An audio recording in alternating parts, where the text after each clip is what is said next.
BFM Business, 10h, midi, l'émission 100% placement. Intégral placement, Guillaume Sommerer.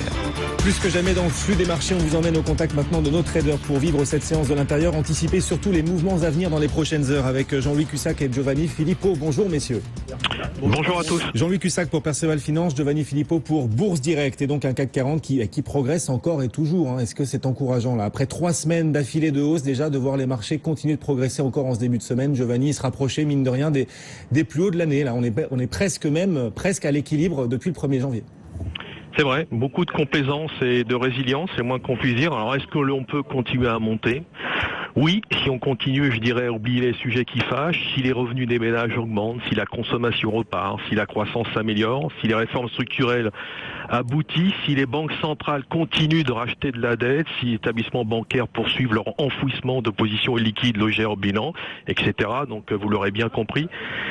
C'est avec une certaine forme d'ironie que j'apprécie la situation actuelle, mais les courbes graphiques sont belles et donc effectivement on se présente là à quelques encablures d'un niveau de charnière important à moyen terme, cette zone des 4600 points pour arrondir un niveau que l'on a enfoncé en début d'année, niveau qu'on avait retesté en avril et qu'on vient donc on va tenter en deuxième tentative de passer. Alors sur le fond, j'ai pas vraiment changé d'avis, je reste sur mon scénario de base estimant que le CAC est à son prix entre 4006 et 4003 plus ou moins 50 points.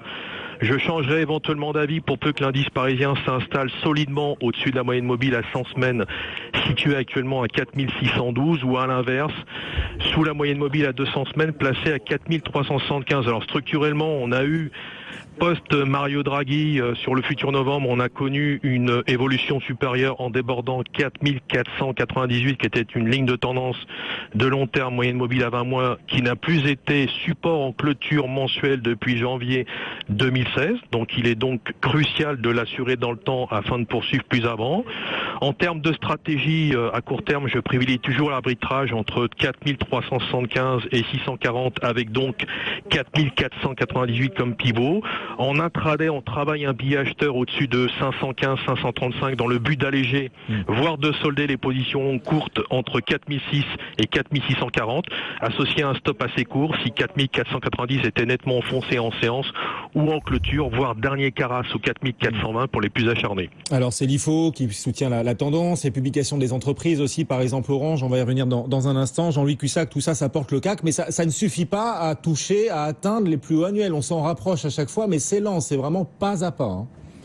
Oui, mais pour l'actionnaire, avec les dividendes, normalement, si vous voulez, il a plus d'argent qu'au début de l'année, si on suit que le CAC. Donc voilà, il n'y a pas non plus de situation dramatique. On est quand même bien. Alors, sur le marché, il n'y a pas de changement, c'est toujours la même chose. Hier, la hausse a été hyper laborieuse, tellement laborieuse qu'il n'y a même pas eu le carburant nécessaire à ce que le marché se maintienne. Et donc, on a eu un repli en clôture. On n'avait pas, à une époque, ce genre de situation. Quand il y avait des flux de gestion, ça restait jusqu'au bout, avec même des rachats de short qui étaient un peu pris à la gorge. Là, pas du tout. Ça s'est dégonflé. Hier matin, je vous proposais 4550 pour acheter. On l'a fait en fin de séance. On a tenu à peu près dessus, 50-45. Bon, là, on vaut 69. On évolue entre 60 et 70. Alors, on a des réactions ciblées, on est fait tout à l'heure, sur Safran, sur Orange. Mais pour le reste, il se passe pas grand-chose. On peut remarquer quand même que la forme de la bougie d'hier n'est pas très jolie. Normalement, elle annonce une fin de mouvement à la hausse. C'est-à-dire, si on s'en tient à la théorie des bougies japonaises, voilà, c'est un arrêt dans la progression, mais il y en a tellement d'arrêts, il y en a tout le temps. Donc, je ne sais pas si on peut le jouer. En tout cas, pour l'instant, moi, je tente toujours d'acheter. Ce matin, j'ai essayé d'acheter vers 4435, 30. C'était 4530, 35, pardon. Oui. C'était le niveau d'achat le plus proche. Pour moi, dans un premier temps, on n'y est pas allé.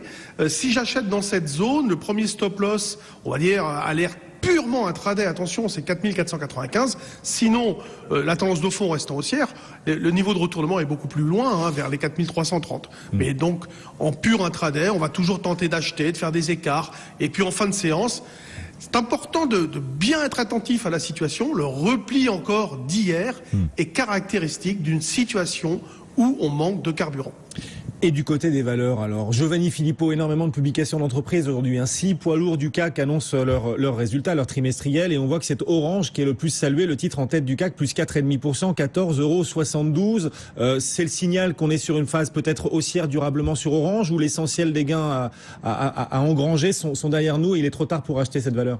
Non, s'il n'y a pas de clash, il y a certainement un potentiel supérieur parce que il y a vraiment que la micro, moi, en ce qui me concerne, qui me rassure vraiment au plus près. Donc Orange, effectivement, a sorti de bons chiffres.